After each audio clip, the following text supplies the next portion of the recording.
본문에는요, 그리스도인들이 가지고 있는 소망, 그리스도인이 가지고 있는 소망을, 그리고 그 비밀에 대해서 다른 자들이 물어볼 때, 다른 자들, 즉 세상이라고 할 수 있겠죠. 세상에게 설명할 수 있도록 권하고 있는 것입니다. 그래서 이 말씀을 토대로 세상과 교회에는 어떠한 작용이 일어나고 있습니다. 세상과 교회에는 어떠한 관계가 있습니다. 그래서 그것을 크게 세 가지로 나누고자 합니다. 첫 번째, 세상은요, 교회를 향해 물들게 합니다. 첫째로, 세상은 교회를 향해 물들게 한다. 하나님은요, 이 세상을 창조하셨습니다. 그리고 교회 또한 이 세상 속에 존재하게 됩니다. 교회와 세상은요, 따로 생각할 수 없는 관계입니다. 교회는 세상을 위해 있는 것이고요, 세상 또한 교회를 주목하고 있습니다. 세상과 교회의 관계를 생각할 때 선하고 아름다운 영향력이 계속 상호적으로 전달되면 좋지만 이 둘의 관계가 항상 선한 것, 아름다운 것만을 내보내고 받는 게 아닙니다. 신학자 조나단 에드워즈는요, 인간의 교만 정신 때문에 부흥이 약화되고 있고 세속적인 교만 정신 또한 우리 교회 안에 침투하고 또 우리 교회 안에서 세상에게 그것을 흘려보냄으로 인하여서 쓸데없이 발생하는 파벌이나 분열, 다툼 등이 나타난다고 지적했습니다. 또한 세상에 혼합주의가 교회를 어지럽게 합니다. 사사기 시대의 특징과 똑같이 그리스도인이 자신의 신앙을 오늘날의 문화 속에서 나타나는 무형의 우상과 뒤섞어 버리도록 시도하고 있는 것이죠. 여러분, 성경에 보면 모세 시대가 있고 여호수아의 시대가 있습니다. 그 시대를 보면 모세가 광야에서 이스라엘 백성들을 위해서 온 일은 아무나 할 수 있는 일이 아니었습니다. 어마어마한 일이었죠. 그는 물도 없고요, 양식도 없는 광야에서 전혀 훈련되지도 않는 이스라엘 백성들을 40년 동안이나 이끌어야 됐습니다. 그런데 여호수아는 그보다 훨씬 크고 어려운 일을 해야 했습니다. 시대와 문화와 상황이 완전히 달라진 것이죠. 어떤 의미에서는 모세는 꾸준히 참기만 하면 되는 거였어요. 백성들이 아무리 애를 먹이고 덤벼들고 꾹 참고 이끌기만 하면 되는 것이죠. 아무리 불평불만이 하늘을 찔러도 사막 한가운데서 어디로 도망가겠습니까? 백성들은 죽으나 사나 모세만 따라올 수밖에 없어요. 그러나 여호수아가 해야 할 일은 참기만 한다고 해결되는 것이 아니었습니다. 그는 백성을 데리고요, 전쟁을 치러야 됐습니다. 한편으로는 농사를 지어서 먹고 살아야 했습니다. 그는 바알 유사 과학과도 종교와도 싸워야 했고 풍요와 안일과도 싸워야 했습니다. 그것은 만나만 먹으면서 광야에 견디는 것보다 훨씬 더 복잡하고 어려운 것이었습니다. 이렇듯 모세 시대, 여호수아의 시대 조금만 변했을 뿐인데 시대와 문화가 크게 달라진 것, 챌린지가 굉장히 많은 것이죠. 여러분, 10년 전, 20년 전을 한번 생각해 보십시오. 그리고 오늘날의 시대를 한번 생각해 보세요. 오늘날에는 세속 문화가 너무나도 커져 있는 세상입니다. 예전에는요, 그래도 죄의식이라는 게 있습니다. 초월자에 대한 인식 또한 그래도 어느 정도는 열어놓은 상태였어요. 사후 세계에 대해서 관심은 아니어도 그래도 조금은 열린 마음으로 궁금하면 또 물어보기도 하고 그런 마음이 있었습니다. 전통적인 신앙의 지침을 완전히 배제하지는 않았어요. 그런데 이제는 다릅니다. 완전한 세속의 물결이 더 높아졌고 더 거대해졌고요. 그래서 오늘날의 시대를 포스트 모더니즘을 또한 넘어서 후기 현대사회라고 합니다. 신성한 질서를 거부하는 것입니다. 그리고 또한 디지털 문화가 크게 들어왔습니다. 하루에 한 사람이 디지털 미디어를 사용하는데 2시간 30분을 사용하더라. 이것은 큰 문제를 야기시킵니다. MIT 셰리 터클이라는 교수님이요, 이 현상에 대해서 이렇게 진단을 하는데요. 디지털 미디어에 들이는 시간과 타인을 이해하는 공감 능력이 떨어지는 현상이 기하게도 서로 연관이 있더라. 그러니까 디지털의 미디어에 계속 노출되면 노출될수록 다른 사람에 대한 공감 능력이 떨어진다는 것이에요. 이거 말고도 굉장한 많은 세속 정신이 우리 사회를 만지고 있고 형성하고 있고 계속 다듬어가고 있고 우리를 붙잡고 있습니다. 이런 갖가지 세속 정신을 어디에다 흘립니까? 교회를 구성하는 공동체 일원에게도 흘립니다. 우리 가정에도 흘립니다. 일터에도 흘립니다. 그러면서 물들게 합니다. 여러분, 편리함과 개인이 우선시되는 이 시대 때 하나님을 예배하는 일은 더는 다른 사람에게는요 최우선순위가 되어 있지 않습니다. 그들을 보십시오. 주일 아침은 하고 싶은 것을 하는 시간입니다. 느긋하게 자신의 삶을 되돌아보는 시간입니다. 자기에게 양질의 시간을 선사할 기회를 줍니다.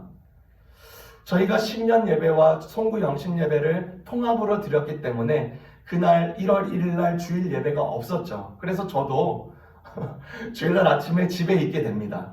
그래서 쉬고 나서 이제 저희가 이제 뉴욕에서 가족이 왔기 때문에 오후에 윌리엄스버그 그 쇼핑몰에 갔어요. 갔는데 제가 너무 어색한 거예요. 주일날 제가 교회에 있지 않고 쇼핑몰에 있는 게 너무 어색한 거예요. 무슨 말인지 알겠죠? 그런데 거기 가보니까 수많은 사람들이 쇼핑몰을 메고 있어요. 주일날 아침에 예배 드렸으면 참 좋겠다 하는 사람도 거기 다 있는 것입니다. 그렇게 인조이하면서 그들의 시간을 보내고 있는 광경을 지켜보게 되는 것이죠.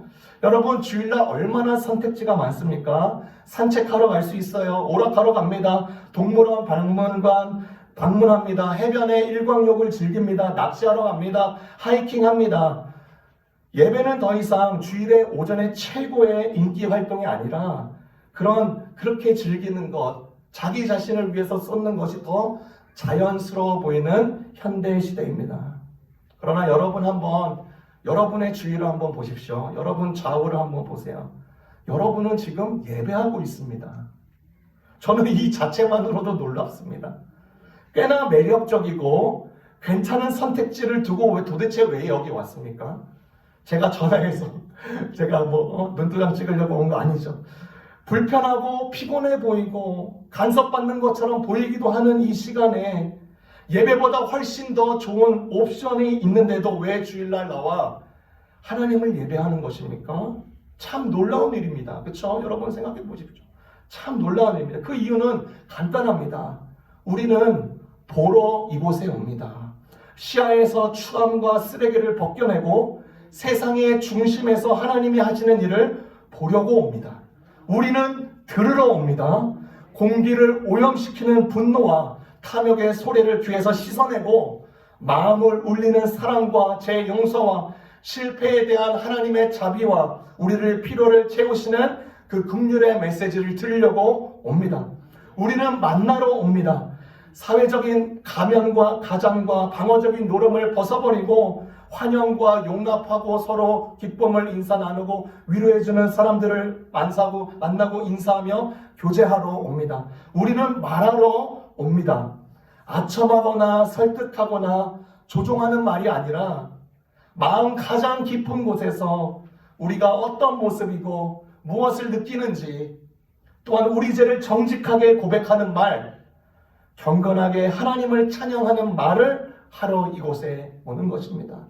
이 모든 것이 세속의 흐름에서 물들지 않도록 지키려고 하는 것입니다. 그래서 사도 야고보는요 1장 27절에 말씀 노트에서처럼 이렇게 말하고 있습니다. 하나님 아버지께서 보시기에 깨끗하고 흠이 없는 경건은 고난을 겪고 있는 고아들과 과부들을 돌보아주며 자기를 지켜서 세속에 물들지 않게 하는 것입니다. 세속 문화는 우리를 끊임없이 물들게 하지만 우리는 한 분 하나님 예배 드리면서 이 시대의 정신을 거스르면서 우리를 지키게 합니다. 그리고 나아가서 사도 요한은요, 요한 1서 2장 15절에서 16절에 이렇게 말을 합니다. 이 세상이나 세상에 있는 것들을 사랑하지 말라. 누구든지 세상을 사랑하면 아버지의 사랑이 그 속에 있지 아니하나니. 여러분, 하나님은요 그 전에 사도 요한에게 그렇게 그 메시지가 있죠. 하나님이 세상을 이처럼 사랑한다. 하나님이 세상을 사랑하신대요. 그런데 사도 요한은 또 여기서 이 세상이나 세상에 있는 것들을 사랑하지 말래요. 뭐 어떻게 하라는 거야? 두 번째 있는 세상이나 세상에 있는 것들은요, 다시 말해서 세속 정신을 이야기합니다. 세속 정신. 그것을 거부하라는 것입니다. 이 세상은 우리가 품어야 할 대상이지만 세속의 정신은 물리쳐라. 왜냐하면 물리치지 않으면 너희가 물들기 때문이다 라고 우리에게 말씀해 주는 것입니다. 두 번째, 세상과 교회의 관계를 살펴볼 때 우리에게 뭐라고 말씀하시나? 세상은요, 교회를 세상의 틀에 넣기 위해 조각합니다. 세상은 교회를 세상의 틀에 넣기 위해 조각한다. 현대 문화는요, 우리가 현대인답게 살기를 원합니다. 그래서 그런 세팅들을 마음껏 만들어 놓습니다. 좋은 소비자, 제멋대로 사는 쾌락주의자, 의기양양한 소유주, 가차없는 경쟁자, 만족하는 고객 등등 이런 모습을 기대하고 있는 것입니다. 그런데 문제는 그리스도인들은 거기에 들어맞지가 않습니다. 믿음의 사람에게는요, 삐죽하고 거북한 모서리를 가지고 있습니다. 현대의 문화의 네모난 틀에 우리를 깎아서 집어넣으려고 하는 것입니다. 수많은 오락과 교육과 광고의 거대한 에너지가 그 문화의 틀을 맞게 하려고 그리스도인들을 깎는 것입니다. 계속 깎는 것이에요. 그래서 바울의 메시지가 너무나도 정확하게 로마서 12장 2절에 필리스 성경은 이렇게 말을 하고 있습니다. 여러분을 둘러싸고 있는 세상의 틀에 억지로 맞추지 말고 하나님이 새로 만드시는 사람이 되어 마음의 태도를 전부 바꾸십시오. 세상은 우리를 깎아서 그 세상의 고유의 그 틀 속에 우리를 집어넣는다 하지만 우리는 그 틀을 거부하는 것이죠. 세상은 어떻게 우리를 깎습니까? 그리스도인들을 어떻게 조각합니까? 말을 깎아냅니다. 그리스도의 말을 깎아 없애서 세상의 틀에 넣으려고 합니다. 신앙인 바칠라프 하벨이라는 사람이 있었습니다. 이 사람은요, 여러 해 동안에 체코슬로바키아 감옥에 갇혔습니다. 공산주의 정부가요, 그의 글과 그 영향력을 굉장히 두려워했기 때문에 그를 감옥에 넣은 것입니다. 하벨은요, 사실 정치에 관심이 없었습니다. 정치에 관한 글도 쓰지 않았어요. 그리스도인으로서 그는 희곡을 썼을 뿐이고 아내에게 편지를 썼습니다. 그럼 그를 어째서 위험하게 여겨서 감옥에 가둔 것입니까? 이유는 단 하나였습니다. 그가 진실에 대해서 썼고 정말 그 진실에 대한 문장이 명문이었고 너무나 잘 쓴 것입니다. 그리고 이 문체에 에너지가 가득한 표현이 넘쳐났기 때문에 이를 감옥에 가뒀습니다. 그런데 정부는 그를 투옥시켰지만 그의 글까지 감옥에 가둘 수가 없었습니다. 그의 글까지 조각낼 수가 없었어요. 여러분, 우리가 봤습니다. 동유럽 공산주의의 붕괴를 우리가 현대시대 때 봤습니다. 그날 이후에 9개월이 지나서 그는 감옥에서 걸어 나왔고 즉시 대통령으로 선출됩니다. 그는 그 놀라운 반전 이후에 행한 여러 연설에서 하나님의 말씀과 육신이 내신 예수 그리스도의 정신을 여과없이 발설합니다. 세상은요, 믿는 자의 정신과 말과 행동을 조각하여 그 틀에 넣으려고 하나 진정한 신앙인은요, 그 틀을 거부합니다. 예수님의 틀에 맞춰서 살고 예수님의 틀에 그것에 들어가려고 하는 것이죠. 또한 세상 정신은 어떻게 조각합니까? 그리스도인들이 하나님에 대한 오해를, 무지를 갖도록 조각정으로 깎아내면서 세상의 틀에 넣으려고 하고 있습니다. 제가 주중에 성도님 중에 한 분 중에 이런 이야기를 들었습니다. 지금 저희 교회 소속이었지만 지금 믿음 생활을 하고 있지 않는 분이 있어요. 그래서 그분에게 이제 이야기를 들은 것이죠. 그분의 이야기를 저에게 전달해 주신 겁니다. 왜 믿음 생활에서 떠났나? 하나님의 임재가 느껴지지가 않는데요. 하나님이 믿어지지가 않는데요. 그래서 믿음 생활에 떠났다고 합니다. 그래서 저희가 그분에게 뭘 할 수 있을까? 그래서 편지를 쓰고 있습니다.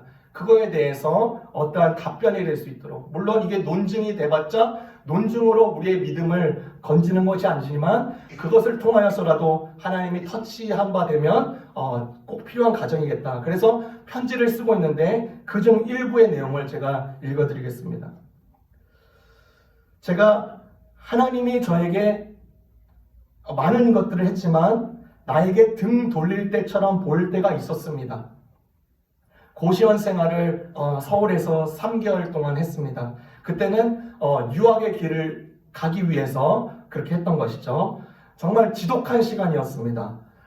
다행히도 주변의 사람들과 가족들이 밀어줬습니다. 공부만 하면 되었어요. 2평 정도 되는 남집 그 방에서 지내고, 그리고 잠만 자고 일어나서 하루 종일 도서관 가 있고 학원에서 공부하고 다시 돌아오는 것입니다. 아침 수업을 듣기 전에 인근 교회에서 항상 새벽 기도를 했습니다. 어떠한 보상 심리를 따라서 행하지 않은 것이었습니다. 정말로 순수한 마음으로 하나님께 매달리면서 나의 이 모든 과정을 맡겼습니다. 그런데 시험 이후에 성적 결과를 받았는데 처참했습니다. 생각한 수준의 절반가량만 나온 것이죠. 그때 울음이 나는 것입니다. 하나님 왜요? 정말 저는 최선 다했어요. 정말 모의고사 볼 때도 굉장히 잘했어요. 근데 저 하나님 보셨잖아요. 저 한눈 팔지 않고 정말 이것에 매달리면서 유학기를 준비했잖아요. 아시잖아요. 그렇게 눈물이 나더라고요. 분하는 게 있어요. 그런데 각설하고 결국에는요 유학길에 성공을 합니다. 정말 되지도 않는 모든 과정을 주변의 사람들이 다 도와줘서 모든 과정이 순탄하게 돼요. 그리고 장학금까지 받습니다. 후에 그때 상황을 되돌아보니까 저의 삶의 아주 지극한 삶의 쪼가리였어요. 그것은 정말로 아무것도 아닌 것이에요. 사실 하나님은 저와 그 자리에 함께 계신 것이 굉장히 깨달아지더라고요. 여러분, 하나님은요 너무 크신 분이라 내가 못 느끼는 거지, 하나님은요 항상 그 자리에 계시는 분이십니다. 사람이 어떻게 우주를 가늠합니까?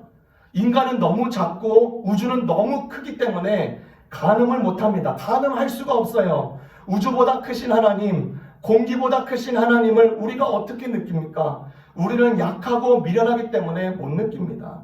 지극히 작고 미련하고 연약하기 때문입니다. 그래서 이사야 55장 9절에는 이렇게 말을 합니다. 하늘이 땅보다 높음 같이 내 길은 너의 길보다 높으며 내 생각은 너의 생각보다 높다. 아무리 우리가 조금이라도 느껴지면 하나님을 잘 믿을 것 같지만 그게 아니라 하나님의 임재 가운데 사랑 안에 거하는 순간에 하나님이 벌써 느껴지는 것입니다. 물고기가 물에 있을 때 그 물을 어떻게 느낍니까? 자기가 물속에 사는지 안 사는지 모르는 것입니다. 이미 물속에 살고 있는 것입니다. 생명이 부여된 것이죠. 세상 정신이야 이와 같이 우리를 한없이 깎으려고 노력할지라도 우리가 믿는 하나님에 대해서 신실한 마음, 그것을 믿음이라고 합니다. 신실한 마음과 진정성을 가지고 바르게 의지한다면 우리는 세상의 틀에 속하지 않게 됩니다. 당당하게 살 수 있습니다. 그렇게 당당하게 신앙생활 할 수 있는 것입니다. 그것이 우리가 세속 정신에서 우리를 조각한다 할지라도 그것을 거부하며 우리가 하나님의 신실한 백성으로 살게 된다는 것이죠. 마지막으로 교회는요 세상 속에 녹아져야 합니다.